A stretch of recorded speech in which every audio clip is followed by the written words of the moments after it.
After spending 15 years alone, I truly believed I had finally found love again, until I uncovered his dirty secret.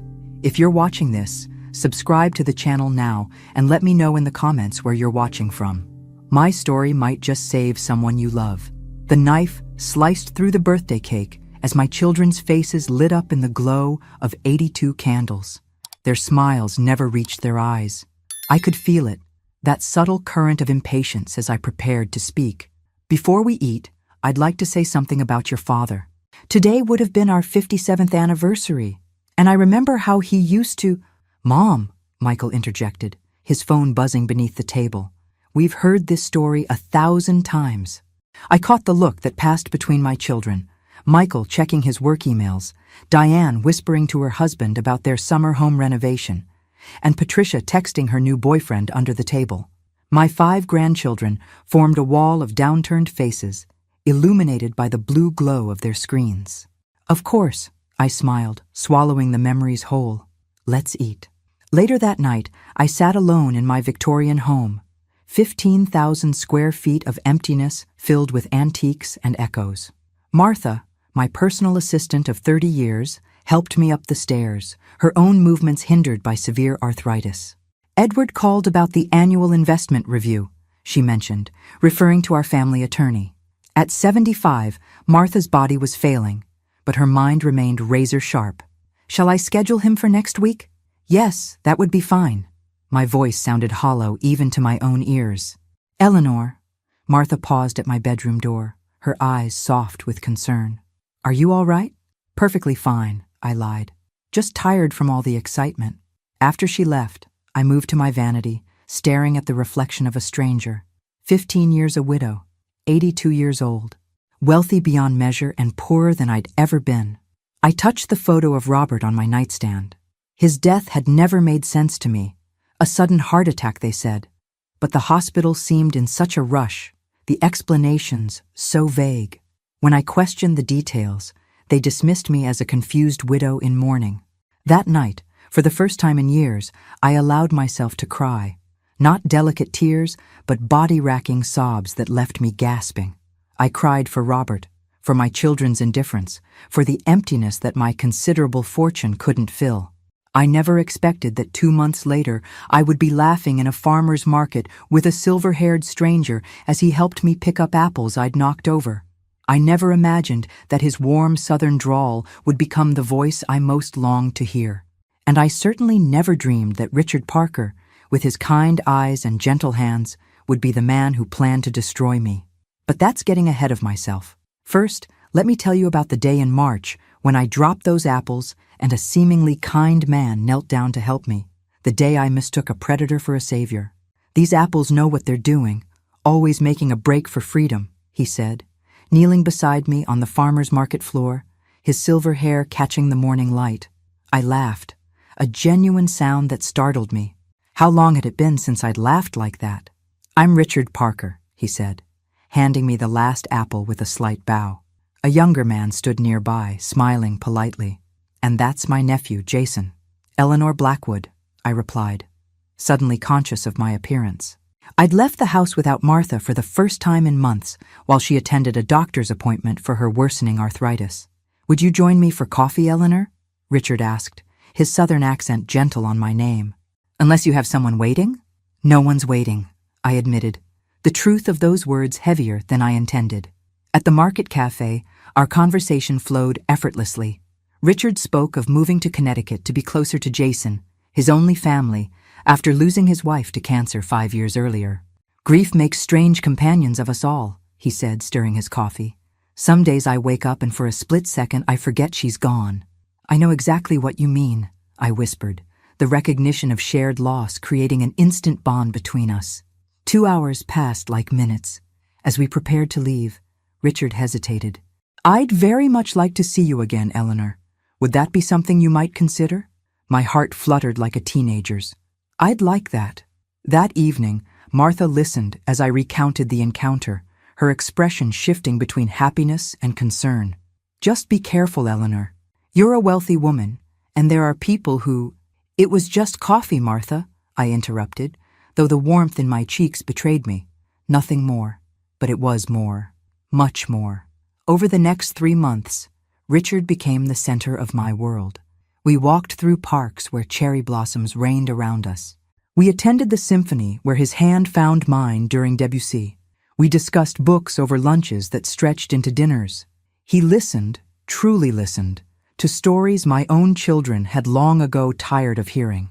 "Tell me again about the time you and Robert got lost in Paris," he'd say, leaning forward with genuine interest. Edward, my attorney, noticed the change in me during our annual investment review.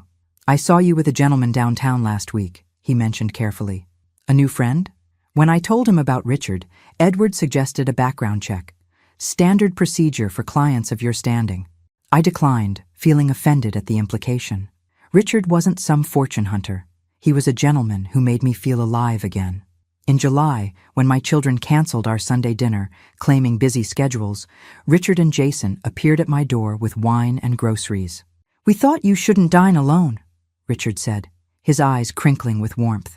That night, as we cooked together in my kitchen, Richard mentioned he was looking for a more permanent place to stay. The words left my mouth before I could reconsider. "The cottage on my property has been empty for years."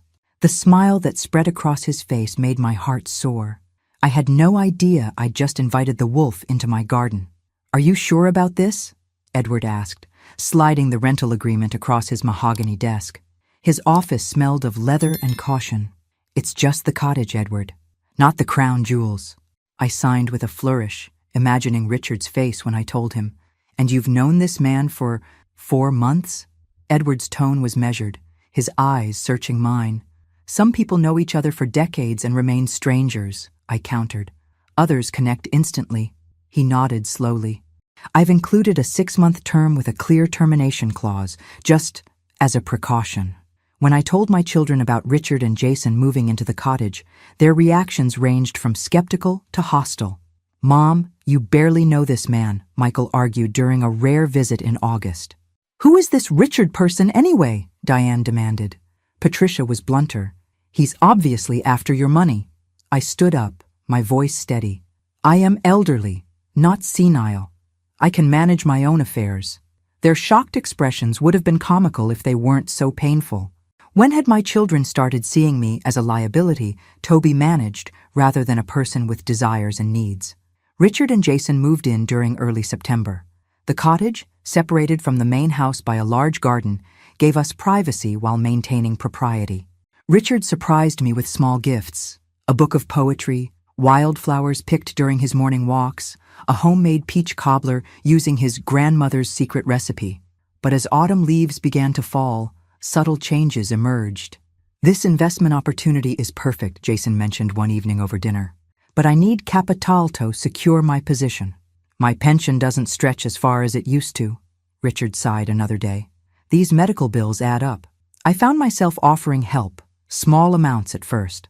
$5,000 for Jason's business opportunity, $10,000 to help Richard with unexpected medical expenses. Martha noticed changes I was blind to. "Eleanor, have you been in your office recently? Things seem rearranged." "You're imagining things." I dismissed her, but caught her exchanging worried glances with Deborah, my distant cousin who helped organize my library part-time. One afternoon, I overheard Martha on the phone with Edward. "I'm concerned," she whispered. "She's not herself lately." When I confronted her, she didn't deny it. "I've known you for 30 years, she said firmly. "This isn't like you."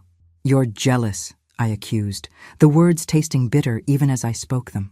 "You've had me all to yourself for years." The hurt in her eyes made me instantly regret my words. But Richard arrived before I could apologize, wrapping his arm around my waist. "Everything all right, darling?" he asked, his eyes moving between us.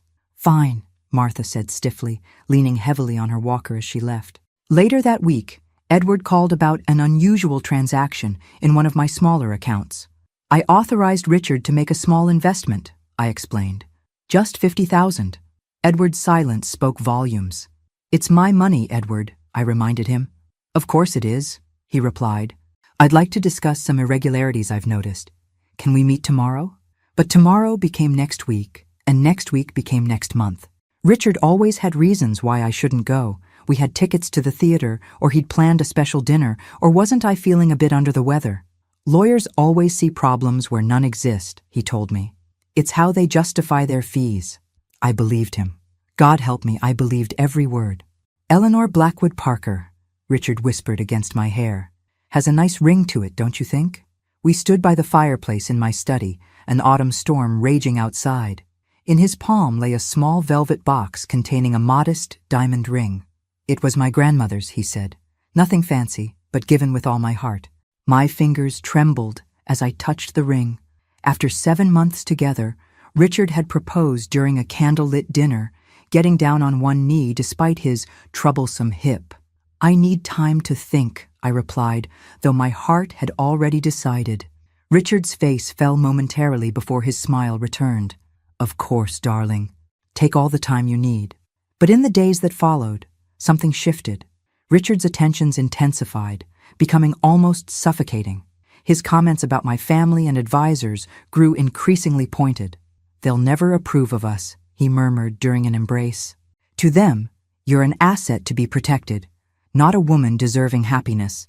When my children learned of the proposal, through Deborah, I later discovered, they arrived unannounced for what Michael called a family intervention. We hired a private investigator, Diane admitted, sliding a folder across the coffee table. You did what? I stared at them, incredulous. There are inconsistencies in his story, Mom, Patricia said gently. His employment history, previous residences, none of it checks out. I reviewed the report with growing unease, but when I confronted Richard that evening, his explanation seemed plausible. Identity theft, he sighed, looking exhausted. Years ago. It's caused endless confusion in my records. He took my hands in his. Do you really think I'd lie to you, Eleanor? The hurt in his eyes made me feel like a monster for doubting him. Over the next weeks, Richard subtly isolated me further. He suggested Martha was becoming too confused to work effectively. He questioned Edward's competence. He nurtured my resentment toward my children who never cared about your happiness until someone threatened their inheritance. I found myself agreeing with him more and more. When Richard proposed a small ceremony in Las Vegas before Christmas, I agreed, but insisted on a prenuptial agreement. If you really trust me, why the legal precautions? He asked, his voice tinged with disappointment. It's not about trust, I assured him. It's about doing things properly. Richard reluctantly agreed, but suggested using an attorney he'd met through connections at the golf club to expedite the process. Edward was alarmed when I mentioned an outside attorney. When he finally reviewed the document, his concerns were immediate. Eleanor, these clauses buried in Section 12 would effectively give him control over— You're overreacting, I interrupted, Richard's words echoing in my mind. You're just trying to create problems. We married in a small Las Vegas chapel in mid-December, with only Jason and Martha as witnesses. I'd insisted Martha attend, despite Richard's objections. She's been with me 30 years, I said firmly. She'll be there. Martha's expression during the ceremony haunts me still, a mixture of resignation and deep sadness. Upon our return, I discovered my children had organized a separate Christmas celebration without inviting me. The family rupture, though painful, drove me further into Richard's arms. We don't need them, he assured me, kissing my forehead. We have each other now. I didn't notice how his eyes lingered on the safe in my office, or how he smiled when I turned away. Just sign here, darling. Richard's finger tapped the bottom of the document. It's just routine paperwork for that joint account we discussed. January 2025 had brought heavy snow that isolated us in the main house. Richard had gradually moved his belongings from the cottage, leaving Jason to occupy it alone. Shouldn't I read it first? I asked, reaching for my reading glasses. Richard's laugh was light, but carried an edge I'd never noticed before. It's exactly what we discussed. No need to strain your eyes with all that legal jargon. Isined, ignoring the unease settling in my stomach. Martha's visits had reduced to once weekly due to her worsening health. During her last visit, she dropped a teacup when Richard entered the room unexpectedly. The fear in her eyes was unmistakable. Your assistant seems increasingly unsteady, Richard commented after she left. Perhaps it's time to consider a replacement. Martha has been with me for decades, I replied defensively. And you've been more than generous, he soothed. But at some point, Loyalty must yield to practicality. That night, I found myself studying Richard's face as he slept beside me. The kind gentleman who'd helped me pick up apples seemed like a distant memory. This man, my husband of barely a month, somehow looked different in repose. Harder, calculating. I dismissed the thought as ridiculous. In February, Richard and Jason mentioned a 3-day business trip to finalize an important investment with part of my money, $200,000 I'd authorized for what Richard described as a guaranteed return. The morning after they left, Martha arrived looking unusually determined. She wasn't alone. Her grandson Troy, a computer science student who occasionally helped with my technical issues, accompanied her. "Eleanor, we need to talk," Martha said, her voice stronger than I'd heard in months. "If this is about Richard—" "It is." Martha nodded to Troy, who opened his laptop. "Troy installed security cameras in your office last month at my request." "You did what?" I felt anger rising. "How dare you?" "Please, just watch," Troy said quietly. The screen showed Jason systematically photographing documents from my desk when I wasn't home. Another clip revealed Richard and Jason in intense conversation. "The old lady is making everything so easy," Richard laughed, his voice completely different from the gentle tone he used with me. "Once we have access to the main accounts, we'll transfer everything and disappear." My world collapsed in that moment. I watched numbly as Troy showed me more evidence. Emails between Richard and Jason discussing their exit strategy, searches on my computer for information about my accounts, and most devastating, a background check revealing Richard Parker's true identity, Gerald Simmons, a known con artist who targeted wealthy widows. "Edward's been investigating," Martha explained. "Jason isn't his nephew, he's his son. They've done this before." I felt physically ill. How much have they taken?" "About $500,000 so far," Troy said gently. "But they were planning something bigger. They're coming back tomorrow, expecting to access your main accounts." My shock gave way to something else, something cold and hard and clarifying. I thought of my late husband, Robert, who'd built his business empire through strategic thinking. "He always said the best defense is a strategic offense," I murmured.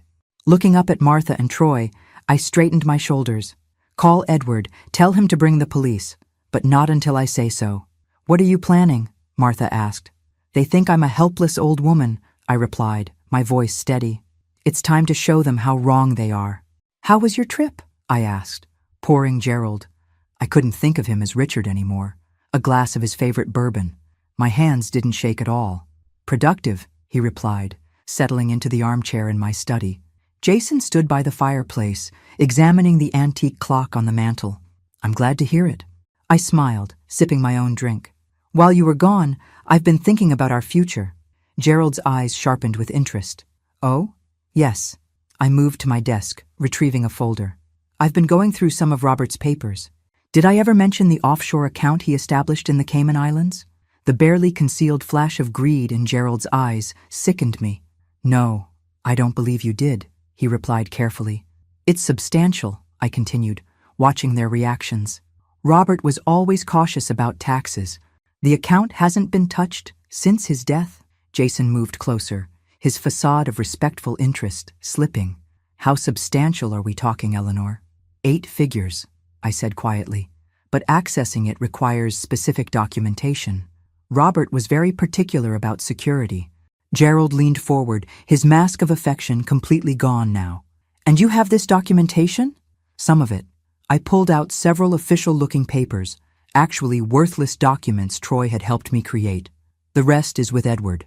"Your lawyer?" Gerald frowned. "Why involve him?" "Legal necessity, unfortunately." I shrugged. "But we have an appointment tomorrow to complete the paperwork. By this time next week, we could access everything." Gerald and Jason exchanged glances that spoke volumes. "That's wonderful news," Gerald said, reaching for my hand. "You know I only want what's best for us." "I know exactly what you want," I replied, my voice hardening. "Gerald." His hand froze mid-air. "What did you call me?" "Gerald Simmons," I repeated. "That is your real name, isn't it? Or do you prefer to be called by the name you used in Arizona? Or was it Florida where you last targeted a widow?" His face transformed, charm giving way to cold calculation. "You've been busy while we were gone. You really thought I was just a helpless old woman, didn't you? So desperate for affection that I'd hand over everything I've worked for without question. Gerald stood, his posture menacing. You don't understand the situation you're in. I understand perfectly. I pressed a small button under my desk, the signal to Edward and the police waiting outside. The question is, do you? Jason moved toward the door, but it opened before he reached it. Edward entered, followed by 2 police officers. Gerald Simmons, Jason Simmons, the lead officer announced, you're under arrest for fraud and elder financial abuse. What happened next unfolded in slow motion. Gerald lunged toward my desk, grabbing the fake documents. Jason shoved past Edward toward another exit. The officers pursued, but in the confusion, both men escaped through the garden door. They won't get far, Edward assured me, his arm around my shoulders. The police have the perimeter covered. But as I surveyed my violated home, I knew this wasn't over. Gerald and Jason might be caught, but the damage they'd done to my trust, my dignity, my sense of safety, couldn't be undone by handcuffs alone. Are you all right? Martha asked, entering the room after the commotion subsided. No, I admitted honestly, but I will be. We recovered most of the documents they took, Detective Wilson said, placing a folder on my kitchen table 3 days later. And we've frozen the accounts they accessed. But I have to be honest, Mrs. Blackwood, recovering your money will be challenging. Gerald and Jason had been captured attempting to cross the Canadian border with fake passports and $150,000 in cash from my accounts. How many others? I asked quietly. The detective hesitated. We've identified 3 other victims in different states. Similar pattern. He targeted wealthy widows, established relationships over several months, then systematically drained their accounts. Edward, seated beside me, opened the folder. What about Deborah Lewis? Eleanor's cousin? I stared at him. Deborah? What does she have to do with this? The detective exchanged a glance with Edward. Ms. Lewis has been questioned. Her bank records show several large deposits coinciding with Mr. Simmons's appearance in your life. She's been helping them?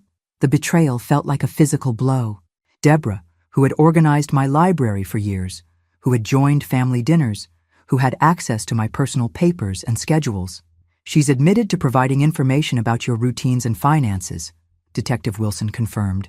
She claims Gerald approached her months before accidentally meeting you at the market. The calculated nature of the deception made me physically ill. Nothing had been real. Not our first meeting, not his stories, not his touch. All engineered to gain access to my wealth. We found this in their hotel room, the detective added, sliding a notebook toward me. It appears to be Gerald's observations. I opened it with trembling hands. Pages of detailed notes about me, my routines, preferences, insecurities, cruel assessments of my appearance and behavior, strategies for manipulation, my entire relationship reduced to a predatory playbook. Subject responds well to physical affection, I read aloud, my voice hollow. Becomes pliant and agreeable after compliments about appearance. Mentioned deceased husband to trigger emotional vulnerability.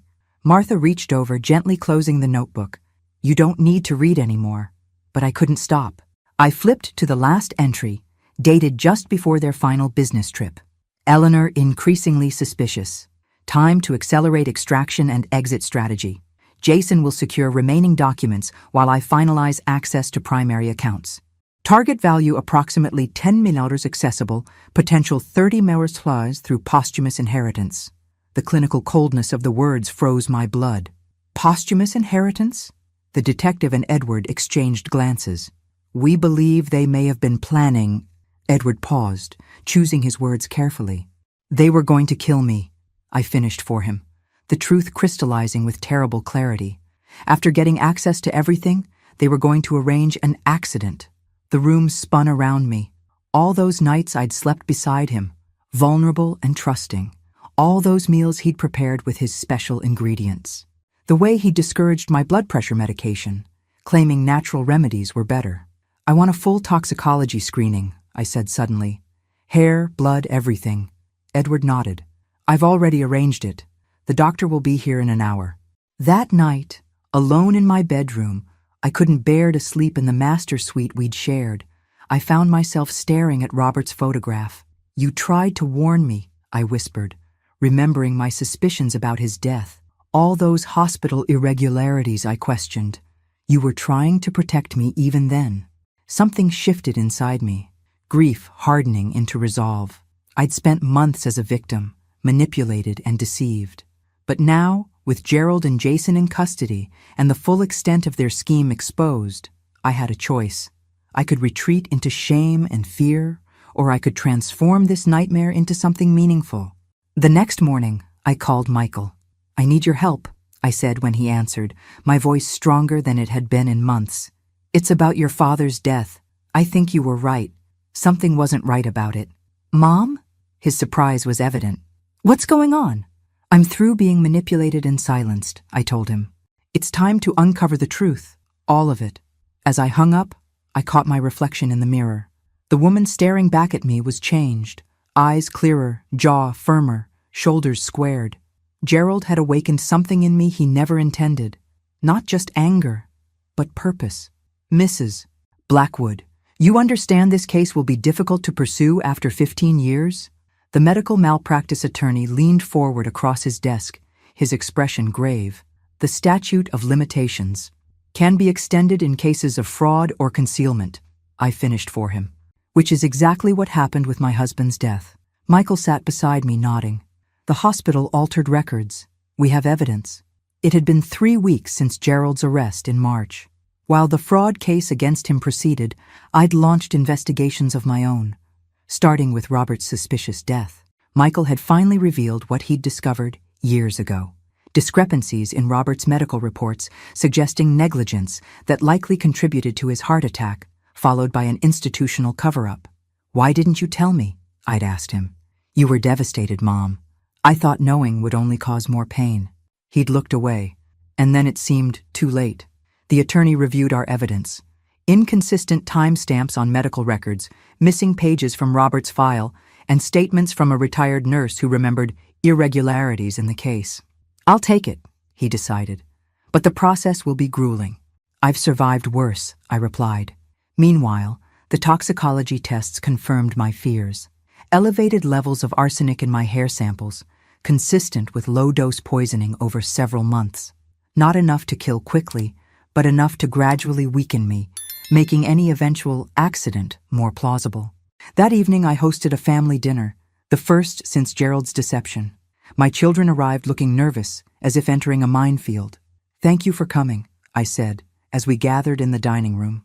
Martha had outdone herself, preparing all our family favorites, despite her arthritis. "Mom, we're so sorry," Diane began. "We should have—" I raised my hand. "No apologies tonight. I made my own choices." "But we saw the signs," Patricia insisted. "And instead of really talking to you, we just judged." "And I pushed you away," I acknowledged. "We all contributed to the distance between us." Michael poured wine for everyone. "To new beginnings, then?" "And to truth," I added, meeting each of their eyes. "No more secrets, no more avoiding difficult conversations." As dinner progressed, the tension gradually dissolved. We talked about Robert's case, about the ongoing investigation into Gerald's network, about my children's lives and concerns. When my grandson Jacob asked how I'd discovered Gerald's true identity, I credited Martha and Troy. "Troy set up cameras?" Patricia looked impressed. "Smart kid. Smart enough that I've asked him to overhaul all my security systems," I confirmed, "and to help me understand more about what Gerald was doing with my accounts." My children exchanged glances. "What are you thinking, Mom?" Michael asked cautiously. "I've been contacted by Gerald's other victims," I explained. "Women who, like me, were targeted for their wealth and isolation. Most lost everything." "That's terrible," Diane murmured. "Yes, it is. And it's also preventable." I straightened in my chair. "I'm thinking about creating a resource center for seniors vulnerable to these schemes. Education, protection, legal assistance." "Mom, that's a wonderful idea," Patricia said. "I'll need help," I continued. "Michael, your technology expertise would be invaluable. Diane, your PR background could raise awareness. Patricia, your counseling experience could help develop support resources." For the first time in years, I saw something in their eyes besides obligation or concern. I saw respect. Later, as my family prepared to leave, Michael lingered behind. I found something else in Dad's papers, he said quietly. Letters he wrote to you, never sent. They were in his office safe. He handed me an envelope, yellowed with age. I think you should read them. Alone in my study, I opened the first letter with trembling hands. My dearest Eleanor. Robert's familiar handwriting brought tears to my eyes. If you're reading this, something has happened to me. There are things I never told you, threats to our family that I handled alone to protect you. I read through the night, absorbing Robert's secret battles with business rivals who'd eventually targeted his health. By dawn, I understood not just how my husband had died, but how he'd lived, protecting us until his final breath. I placed the letters in my safe, then called Edward. I need you to set up a meeting, I said when he answered, with Detective Wilson and the prosecutor handling Gerald's case. I have new information that changes everything. The prosecution offers 3 years with possibility of parole, Gerald's attorney announced in the courthouse conference room, in exchange for full cooperation regarding his other victims. It was early May, and 6 weeks had passed since Gerald's arrest. I sat across from him, separated by a table and 15 years of deception. Not good enough, I replied, my voice steady. Gerald looked different in his orange jumpsuit, smaller somehow. His charm evaporated without tailored suits and practiced smiles. His eyes, however, remained calculating. Mrs. Blackwood, the prosecutor began, this is actually a reasonable 3 years for destroying multiple lives? For a scheme that included plans to murder me? I shook my head. Unacceptable. Gerald's attorney leaned forward. Murder accusations are completely unfounded. We have his notebook, I interrupted. His references to posthumous inheritance and detailed notes about my medication. The prosecution has my hair samples showing elevated levels of arsenic, consistent with slow poisoning. The room fell silent. That's circumstantial, Gerald's attorney argued, but with less conviction. Perhaps. I opened my handbag, removing Asmol envelope. But we also have these. I slid across photographs of pill capsules that had been carefully opened and refilled with white powder. Troy had found them hidden in Gerald's personal items left behind during his hasty escape. Laboratory analysis confirmed they contained arsenic compounds. The prosecutor straightened, suddenly alert. This is the first I'm seeing these. My security consultant discovered them while securing my property. We've already provided them to Detective Wilson. Gerald's face contorted with rage. You manipulative, Mr. Simmons, his attorney warned, too late. 15 to 20 years, I stated calmly. No possibility of parole for at least 12. Full restitution to all victims. Or we go to trial with this evidence and pursue maximum sentences. The meeting ended with Gerald being escorted out, his threats echoing down the hallway. His attorney remained behind, suddenly eager to negotiate. Outside the courthouse, Edward squeezed my shoulder. You've changed, Eleanor. No, I corrected him. I've remembered who I always was. That evening, I received an unexpected visitor. Jason Simmons, released on bail while awaiting his separate trial, stood on my doorstep looking nothing like the confident young man who had lived in my cottage. You shouldn't be here, I said through the security system. The restraining order? I know, he interrupted. I needed to apologize. I save it for the judge, I replied, turning to leave. Wait, he called desperately. There's something you should know. About Gerald's network. There are others involved, people you might know. I paused, then pressed the intercom again. Tell the police, not me. They won't believe me without evidence. His voice dropped. But I know where to find it. Information that could help the other victims recover their money. I studied his face on the security monitor. Was this another manipulation? Why come to me? I asked. Because you're the only one who outsmarted him, Jason admitted. And because I'm trying to fix what I can. For years, Jason had watched his father prey on vulnerable women. While he'd willingly participated, something in him had clearly shifted.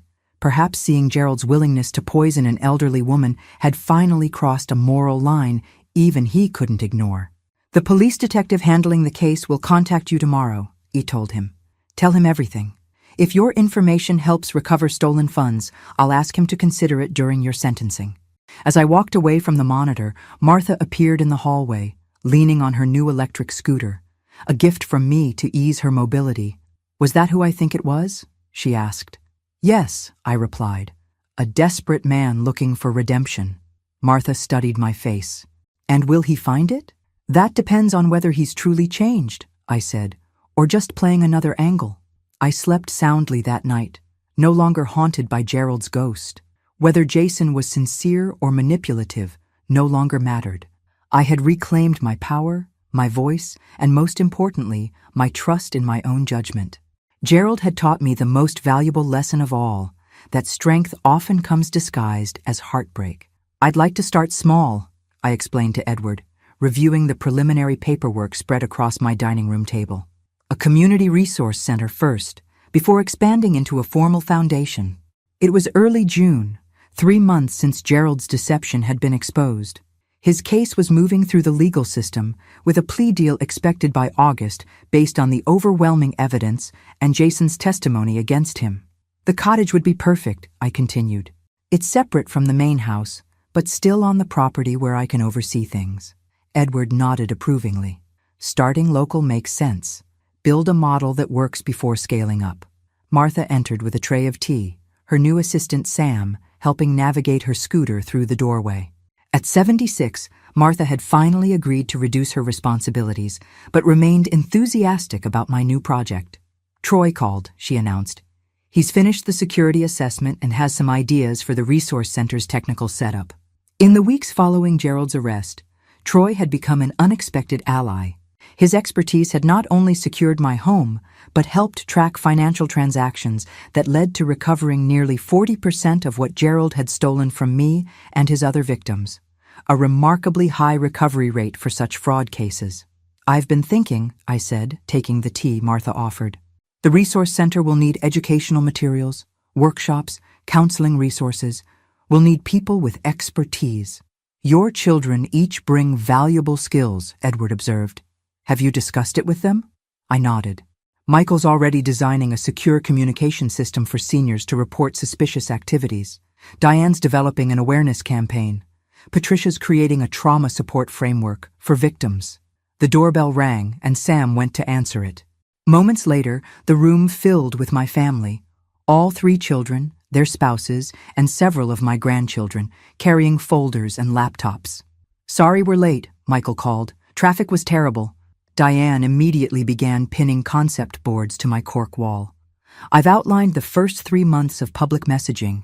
We're focusing on empowerment rather than fear. Patricia set up her laptop. I've contacted 2 therapists who specialize in elder trauma. They're interested in providing pro bono services 1 day a week. I watched in amazement as my family transformed my dining room into a command center. My grandchildren offered perspectives on reaching younger family members who might notice warning signs in their grandparents. Troy arrived with flowcharts of security protocols. We've scheduled the cottage renovation to begin next week, Michael informed me. We should be able to open the resource center by September if everything stays on track. September? I echoed, surprised by the timeline. Too slow? Diane asked, misinterpreting my reaction. We could push harder, but no, it's just... I struggled to find words. 3 months ago, I was isolated, manipulated, nearly destroyed. And now you're fighting back, Patricia finished for me. And we're with you. Michael squeezed my shoulder. We should have been with you all along, Mom. We got so caught up in our own lives. What matters is now, I said firmly. And what we build from here. Later, as the impromptu meeting wound down, Troy approached with news about Jason's cooperation. His information led to 2 arrests in Florida, he reported quietly. Other members of Gerald's network, and they've recovered funds from offshore accounts. And Barbara? I asked, referring to Gerald's ex-wife, whom Jason had mentioned during our investigation. She had divorced Gerald decades ago after discovering his first scams and had been trying to track his activities ever since. She's agreed to speak at our first workshop, Troy confirmed. She brings a unique perspective, someone who saw the warning signs from the beginning. As my family departed with action items and timelines, I found myself standing in the garden, looking at the cottage that had housed my would-be destroyer. Workers would soon transform it into a place of protection and healing. Michael joined me, following my gaze. Are you sure you want to keep it?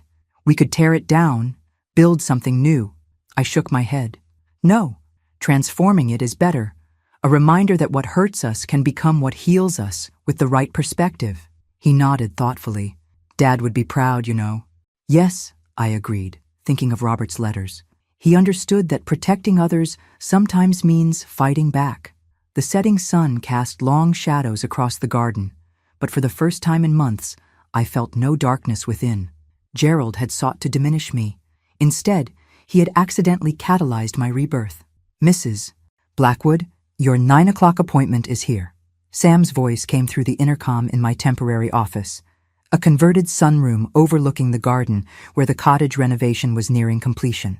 It was mid-June, and in the past week alone, we had conducted 2 educational workshops for seniors, established a confidential reporting hotline, and connected 3 potential fraud victims with legal resources before they lost significant assets. Thank you, Sam. Please show them in. The door opened to reveal a woman in her 60s with tired eyes and nervous hands. I recognized her immediately from the case files. Barbara Simmons, I said, rising to greet her. Thank you for coming in person. Gerald's ex-wife shook my hand firmly. I should have done this years ago. Tracked down his victims, created a network, warned people. You tried, I reminded her. You contacted authorities after each marriage. Not hard enough. She sat, placing a folder on my desk. These are all the records I kept. Every alias, every location, patterns I noticed. It might help identify other victims who haven't come forward. As we reviewed her documentation, Barbara explained how she'd discovered Gerald's true nature during their marriage 30 years ago. He has 2 children, she revealed. Jason, who you know, and an older son from before our marriage. Thomas hasn't spoken to Gerald in decades. He saw through his father early on. I appreciate this information, I said sincerely. It will help our resource center identify patterns and warning signs. Barbara hesitated, then reached into her purse. There's something else.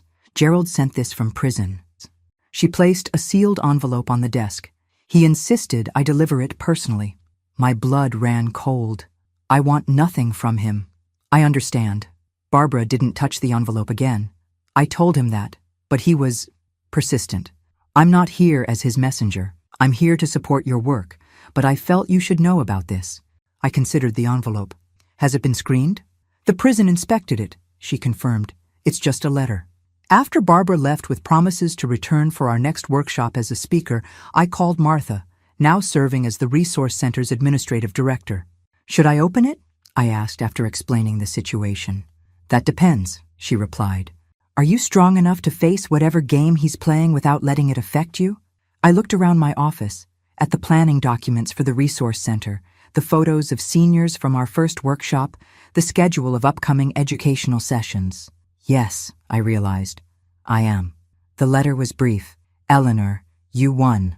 I underestimated you in every way possible. This isn't an apology. I don't apologize, but I do recognize worthy opponents. You transformed from prey to predator with impressive speed. G. I set the letter aside, unmoved by his attempt at a power play disguised as respect. He still didn't understand. I hadn't become a predator. I'd simply refused to remain prey. That evening, my family gathered for our weekly dinner, a tradition we'd maintained religiously since reconciling. As we sat in the garden, watching the sunset paint the sky in brilliant oranges and purples, I shared Barbara's visit and Gerald's letter. He still doesn't get it, Patricia observed. He sees everything as a power game. Some people can't comprehend motives beyond their own, Michael agreed. As conversation flowed around me, I found myself observing rather than participating, taking in the tableau my life had become. My grandchildren arguing good-naturedly about politics, Diane showing Martha photos from her recent vacation, Troy discussing security protocols with Michael. 4 months ago, I'd been a lonely, diminished version of myself, wealthy in possessions but impoverished in purpose, connection, and self-knowledge. Gerald had intended to destroy me. Instead, his deception had shattered the protective shell I'd built around myself after Robert's death, forcing me to reassemble the pieces into something stronger, more authentic, and infinitely more powerful. As the evening light faded, I excused myself briefly and walked to Robert's memorial in the garden. You would be proud, I told his photograph, not of what happened, but of what came after. When I returned to the table, my youngest granddaughter Emma was sharing her plans to intern at the resource center during her summer break. "Grandma," she said, noticing me standing in the doorway, "I was just telling everyone I want to focus on developing peer education programs. Young people can help their grandparents recognize warning signs." I smiled, taking my place at the head of the table, not as a victim or a survivor, but as the architect of my own renaissance. "That's wonderful, Emma," I said, looking around at the family that had found its way back to me. "Education is our most powerful tool." At 83, with more scars than I'd ever anticipated and more purpose than I'd ever imagined, I finally understood what Gerald never could, that my value had never been in my wealth, but in my capacity to transform, to fall, to rise, and to help others do the same. And that, unlike money, was something no one could ever take from me. Thanks for listening. Don't forget to subscribe and feel free to share your story in the comments. Your voice matters.